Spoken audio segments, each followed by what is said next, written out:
Greetings. Do what thou wilt shall be the whole of the law. I'm Lexi Eve, and welcome back to another Magick Without Tears episode. Today we're diving straight into Chapter 11, Woolly Pomposities of the Pious Teacher. Teacher being in quotation marks. Let's begin. Overall, this chapter is going to be about why critical thinking is very necessary, and later on how using Kabbalah definitely improves critical thinking. He also corrects a few things about like the idea of archetypes. Um, the beginning of the chapter, he's going to mention a lot of pseudo teachers. He's also going to have a long list of adjectives describing wrong types of thinking. Ultimately, I feel like this chapter really should have been called Chapter 11, The Morally Bankrupt, as in filing Chapter 11. But let's just dive into the script here. So, Karasora, do what thou wilt should be the whole of the law. I do not think it was any new kind of electricity. I think it was the passage itself that has given me neuralgia. It disgusts me beyond words. End quote. Crowley then goes on to list 150 types of bad thinking, including nauseous thinking, addled thinking, and pedantic thinking, though there's a footnote on the page which states the original letter to Mackie listed over 1,000 adjectives. Quote, to put the matter in a nutshell, tersely, concisely, succinctly, the world is being corrupted by all this, as we find in Brunton, Besant, Clymer, Max Heindel, Ouspensky, and the catchpenny frauds of the secret peddlers, the UB and the OHM, the AMORC, and all the other gangs of self-styled Rosicrucians. They should be hissed off the stage, end quote. Now, I'm not going to go fully into the philosophy of any doctrines these people or groups subscribe to, but instead I'll give a few facts about their toxic natures of either the individuals or why he's saying that they're fraudulent groups. And you could look up their philosophies for yourself if you were so inclined. Most of them made books when they were alive. There's plenty of bios online past that about the groups that they belong to. A lot of their web pages are still up. So, the first two were Paul Brunton and Annie Besant. They were both Theosophists. I don't know much about Brunton, but I found a short bio online about him, and he seems to have claimed to live many previous incarnations, including on other planets such as Venus. Mind you, the planet whose ozone is so full of methane, to me it's no wonder his aura smells like he's full of shit. So, link in the description about Paul Brunton. And then there's Annie Besant, also a Theosophist around the same time as Brunton. Unfortunately, she was a full-blown racist and very into eugenics, touting the master race and racial purity ideologies long before Hitler. And it's supposed, this is hearsay, but so take with a grain of salt, but it's supposed that if not Besant, then Theosophy in general was partially, at least partially, responsible for Hitler's ideology of the master race. So, and to be fair to her, right, let's look at, she was against the colonialism in India, the British colonialism, but as part of trying to get India its own independence, which there are streets named after her and public spaces named after Besant in India, she was also behind the nationalist movement of India. And it was less about, I care about these people's freedom, than I don't want these races mixing with the British white race, the Anglo-Saxon race. So her motives were not pure by any means, right? So that's who she was. Next on Crowley's list there is Reuben Clymer. He was of the Fraternitas Rosicrucis, the FRC, which is an American Rosicrucian group, which claims direct lineage to Germany in the early 1600s, but of which I have seen no evidence, and I don't believe any evidence of that has been produced. It's just presumed or claimed by the group that they are a direct lineage from Germany to the Rosicrucian Brotherhood. Next up is Max Heindel, who is an all-around fraud. He started the Rosicrucian Fellowship in the USA and put out a series of books that I've never had an interest in reading, but seem to still circulate on eBay for quite cheap. He initially was into Theosophy and then met Rudolf Steiner, who he felt wasn't spreading a message to a wide enough audience, so he broke from Steiner. Steiner himself was a racist and anti-Semite. Piotr Uspensky, born in Russia, died in the UK. At first into Theosophy, he later was influenced deeply by Gurdjieff. I don't know too much else about him other than that Crowley included him on this list of pseudo-teachers. You could probably look him up. The UB likely refers to the Urantia book, or I hope I'm saying that right. Urantia book. Urantia book. As I'm not very confident that UB refers to this, I'm not going to debunk it. You can take a look online about how insane all of that book is, and its writers were, and the cult that they formed. What I know, right, is like it was a hot mess. It was received from like basically somebody was suffering mental illness who was claiming to have visions, and they would interview this person suffering a mental health crisis quite regularly and ask them questions and what were you seeing, and they'd write down what those visions were. Whether any of that is even true, I do not know. The UB could also refer to something else, Universal Brotherhood, or I don't know, but so Crowley included that. He also included the OHM, which I believe is the British Order of Hidden Masters, started by Jean McCod, a publisher of books by Lewis about his AMORC, or of which group McCod was a well-known member. So he ended up starting the OHM. Their webpage, still up today, claims to hold the teachings descended from Atlantis, which, in my opinion, is nearly as bad as Maurice Doriel starting an actual cult and publishing a book called The Emerald Tablet of Thoth the Atlantean, the latter of which was a sexual abuser, ancient astronaut theorist, and got his start in Theosophy as well. There's a trend here. Ancient astronaut theory being extremely racist in almost every single theory it posits. The AMORC. A footnote states, quote, Mail Order Rosicrucian Fraternity founded by H. Spencer Lewis, 1883 to 1939. Lewis had some kind of charter or gauge of amity from Theodore Royce of OTO, and certain of his teachings were plagiarized from Crowley, end quote.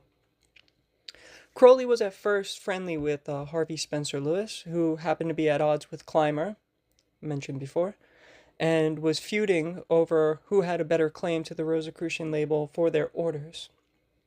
In Tobias Churton's Aleister Crowley in England, Chapter 6, titled Living in a Turkish Bath, Churton goes over the details of Crowley attempting to become the secret head of AMORC through his direct connection to the OTO. I believe at the time he was 10th degree still. Specifically, through Royce's charter and connection with the Memphis Mizraim tradition, as well as Pious, though through the Martinist lineage. Now, the Martinist lineage traces back to Martinez de Pasquale, born in the 1720s and died in 1774.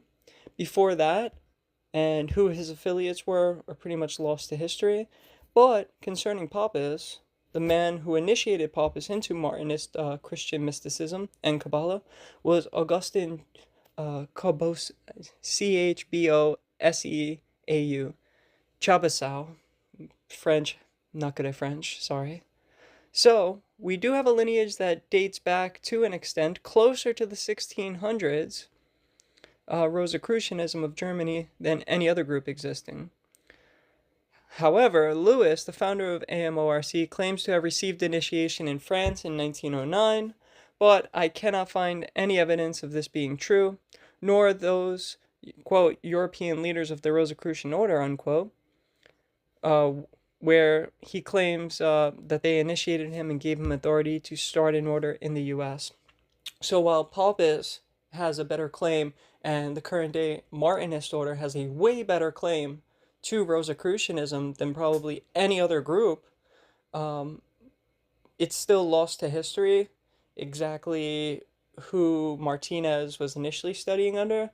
Um, but yeah, H. Spencer Lewis, Harvey Spencer Lewis, did not have that claim. He just had a charter from Theodore Royce, and OTO does not have necessarily a direct lineage or authority to Rosicrucianism per se, save for Papists and Martinism, right? So just bear all of that in mind. Regardless, later on, Lewis rejected the law of Thelema, and Crowley, having claimed authority from the gods via Iowas and the Book of the Law to usher in the new magical formula, Crowley and Lewis parted ways after AMORC would not be governed by OTO nor AA. So Lewis didn't like that Crowley was claiming authority over AMORC through Rosicrucian lineages, and they parted ways very sourly in the end. But AMORC is not a direct lineage to any Rosicrucian brotherhood.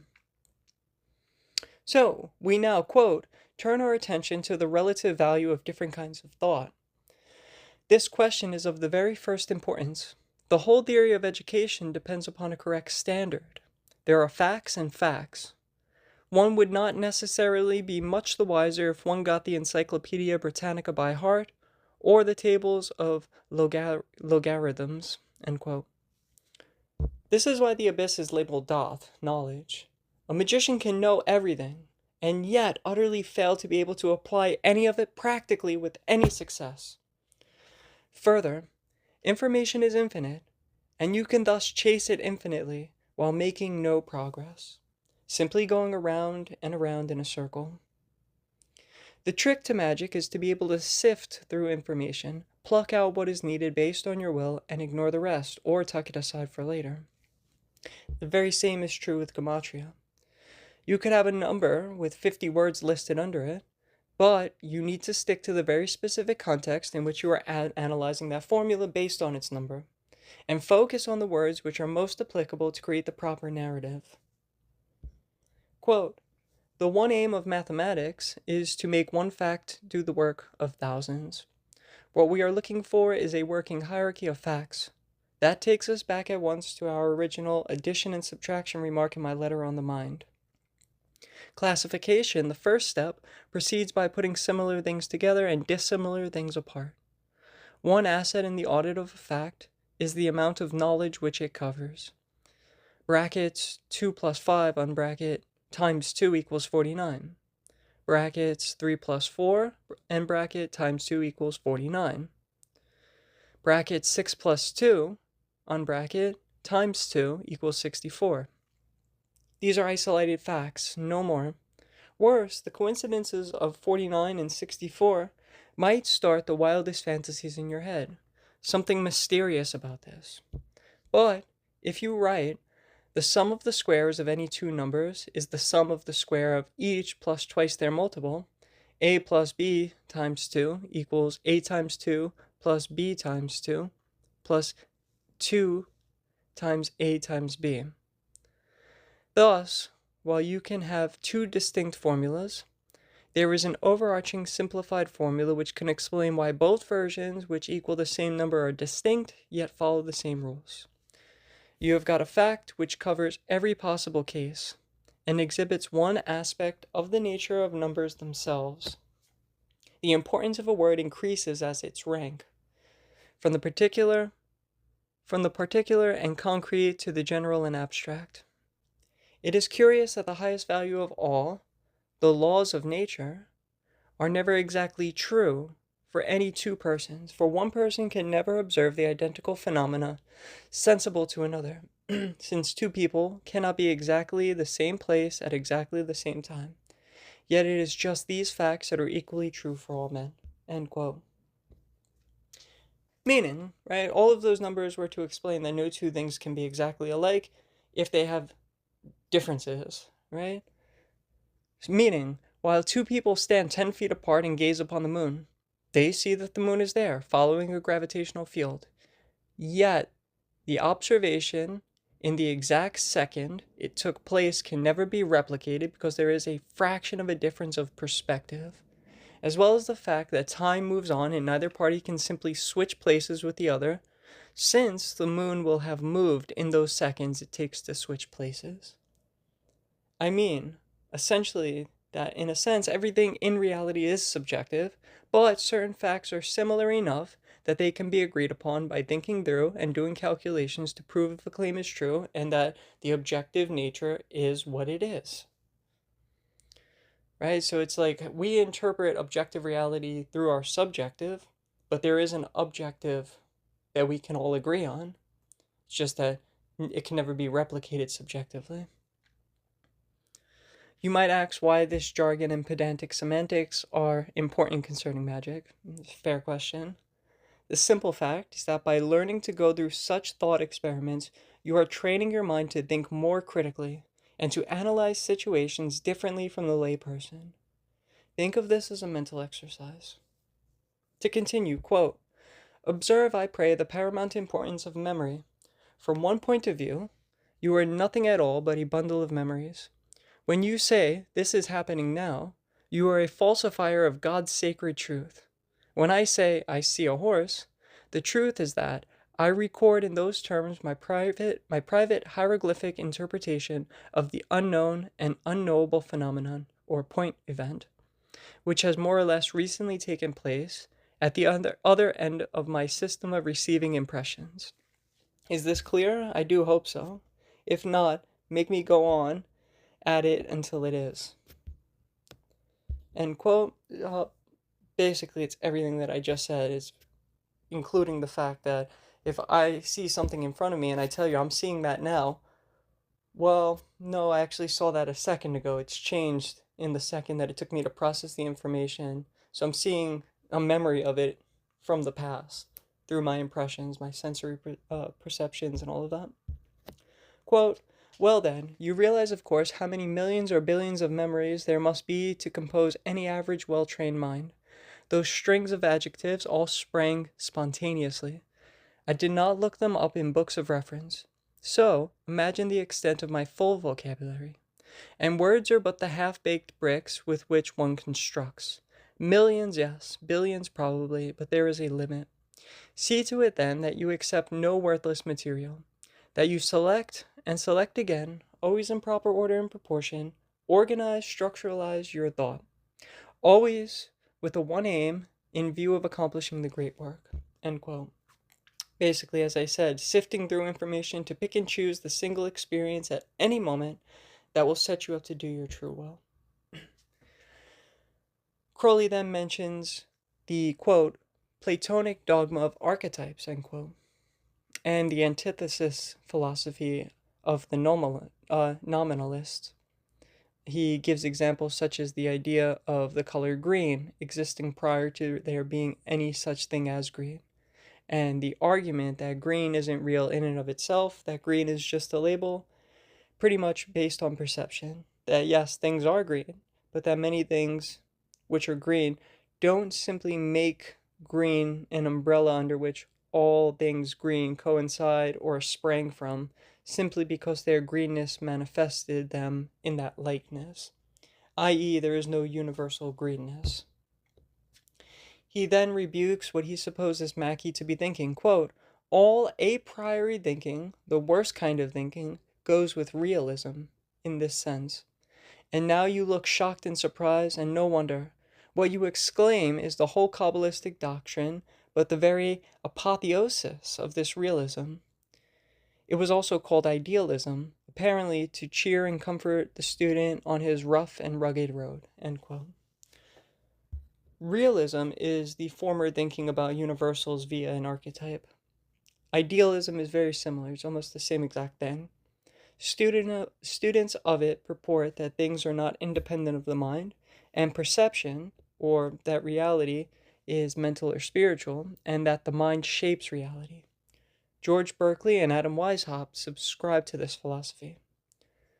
Thus led to the cringe notions and grifters peddling the law of attraction, which is, in my opinion, utter bullshit. Reality is cause and effect, being shaped and crafted by innumerable things in motion, rearranging themselves into more and more complex forms. There is no singular deity, dinking its way into reality, nor a hand of God crafting the universe with an understanding of all things that will ever happen.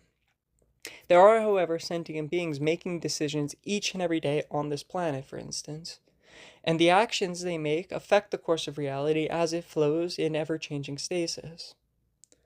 Altering your mind does not instantly reshape reality, though it can lead to you making better decisions, even intuitive ones, which place you in a better position tomorrow than you were yesterday. Crowley's rebuke continues, quote, "Is not absolute the archetypical world? Is not. You are quite right. The tree of life is like that in appearance. But that is the wrong way to look at it. We get our number 2, for example, as that which is common to a bird's legs, a man's ears, twins, the cube root of 8, the greater luminaries, the spikes of a pitchfork, etc. But having got it, we must not go on to argue that the number 2 being possessed of this and that property, therefore there must be the 2 of something or other for which one reason or another cannot count on our fingers. The trouble is that sometimes we can do so. We are very often obliged to do so, and it comes out correct. But we must not trust any such theorem. It is little more than a hint to help us in our guesses. Example: an angel appears and tells us that his name is Maliel, which adds to 111, the third of the numbers of the sun. Do we conclude that his nature is solar? In this case, yes, perhaps, because, on the theory, he took that name, for the very reason that it chimed with his nature. But a man may reside at 81 Silver Street without being a lunatic, or be born at 5 o'clock on the 5th of May, 1905, and make a very poor soldier. No, no, my dear sister, how tempted soever, to nominalism be faithful forever." End quote. I think the point to be further driven home is that, despite appearances, never apply cookie-cutter solutions or logic to anything. Take every single instance as unique and individual, having its own set of rules or preferences and needs, even if it seems similar or it should have that quality. Really investigate. I never got into this yet on this channel, but each planet has several numbers attributed to them as per Liber 58, where you can find them. It comes from the Golden Dawn, comes from numerology, comes from, probably it's in the Magus by Francis Barrett, is probably in Agrippa's book as well. But 111 actually equates to sigma 1 through 6 times 6, so that would be sigma 1 through 36. 36 is also a number of the sun. And you have 6, 36, 111, and then 666. So all of the planets have numbers attributed to them. But anyway, 111 equates to sigma 1 through 6 times 6 divided by 6. So I just want to point out with 111, we know that as the number of Aleph, but when you look at how you can break down that number, you have a triplicity of the number 6 there. You also have 36, which is 6 times 6, which is the hexagram's number, which is extremely solar in nature. Continued, quote, "Enough, more than enough of this. Let us return to the relative value of various types of thought. I think you already understand the main point. You must structuralize your thinking. You must learn how to differentiate and how to integrate your thoughts. Nothing exists in isolation. It is always conditioned by its relations with other things. Indeed, in one sense, a thing is no more than the sum of these relations. For the only reality in the long run is, as we have seen, a point of view." End quote. So here we're moving past idealism versus empiricism. Crowley next dissertates on using the method of Kabbalah to structuralize the mind and increase mental performance, beginning with an example using pink leopards, which is very fun and cute. Quote, "You see pink leopards on the staircase. Ah, the color of the king scale of Tifereth. Oh, the form of Leo. Probably in the queen scale. And thereby increase your vocabulary by these 2 items. Then perhaps someone suggests that indiscretion in the worship of Dionysus is responsible for the observed phenomenon. Well, there's Tifereth again at once. The priest, moreover, wears a leopard skin, and the spots suggest the sun. Also, Saul is the lord of Leo. So there you are. Pink leopards are exactly what you have a right to expect. Until you have practiced this method all day and every day for quite a long while, you cannot tell how amazingly your mnemonic power increases by virtue thereof. But be careful always to arrange the new ideas as they come along in their right order of importance. End quote. So, playing around with the Kabbalah and the magician's tables is amongst one of my favorite daily activities. In fact, as I'm writing this script, just last night I was talking with my partner about, hey, where would you place platinum, the metal, on the Tree of Life? And we both agreed probably Chakma would be a good placement, and certainly it has qualities which are very similar in feel to Uranus, right? So we did like a whole discussion and meditation, and we both agreed. It was like our initial instinct, which is pretty cool to have that kind of like-mindedness on the subject. So, not only looking at pre-existing correspondences, but ever seeking to place new ones and increase the understanding of the paths which thus shape internal and external reality. I thoroughly suggest all listeners take to heart and work on memorizing the tables of correspondences. Use them daily and add to the pre-existing columns, as well as endeavor to write new columns as they are needed in your individual work. To continue, quote, Kabbalah does more than merely increase the mnemonic faculty by 10,000% or so. The habit of throwing your thoughts about, manipulating them, giving them a wash and brush up, packing them away into their proper places in your crystal cabinet, gives you immensely increased power over them. End quote. Mnemonics allow you to associate a nearly limitless amount of relational subjects with a single thing, so that when you think of that one thing, all the information of the dozens or hundreds of other things come flooding forth and allow you to memorize an enormous amount of information in a very compact form. But, as Crowley says, the point is not just to memorize the thing, it is to fully understand it, and thereby to be in control of that which your mind fully understands. To use it. And with magical or spiritual symbolism, that is infinitely useful, as you need to abridge the differentiation between all things, regardless of their relationship. Quote, in particular, working with the table of correspondences helps you to rid them of the emotional dirt which normally clogs them. You become perfectly indifferent to any implication but their value in respect of the whole system, and this is incalculable help in the acquisition of new ideas. End quote. So basically, you lose the mundane association of any such thing and instead treat a single correspondence as it is in relation to its placement, and the single placement in relation to all other placements on the Tree of Life. The wider application is that you train your mind to stop making wrong associations and start treating every single experience as a unique one-time event with its own particulars and needing to be treated with the care and scrutiny of a one-time event, rather than with any type of cookie-cutter solution or generalized understanding of it. Quote, yet another point. Besides getting rid of the emotions and sensations which cloud the thought, the fact that you are constantly asking yourself, now, in which drawer of the cabinet does this thought go, automatically induces you to regard the system as the important factor in the operation, if only because it is common to every one of them. So not only have you freed sana, perception, from the taint of vedana, sensation, but raised it, or demolished it if you prefer to look at it in that light, to be merely a member of the sankhara tendency class, thus boosting you vigorously to the fourth stage, the last before the last, the practice of Mahasatipatthana. End quote. Sana is mostly mental perception, necessary for identifying things, but fatal if one thinks that because something is similar, it must be the same as the other one they saw.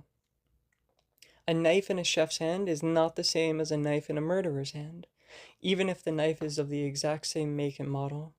Unless, of course, the chef has a vicious look in his eye as he stalks towards you. But I think you get the point, right? No two things are alike. It's circumstantial. There's context involved with that particular thing. Vedana is your response to a thing, be it pleasant, unpleasant, or indifferent.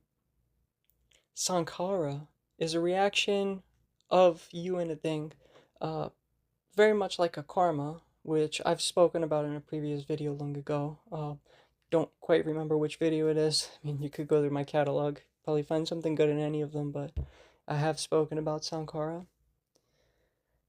You work with all of these constantly on the analytical plane, basically training yourself to respond as necessary to each and every event as it occurs, rather than having a default reaction mentally, emotionally, and or physically.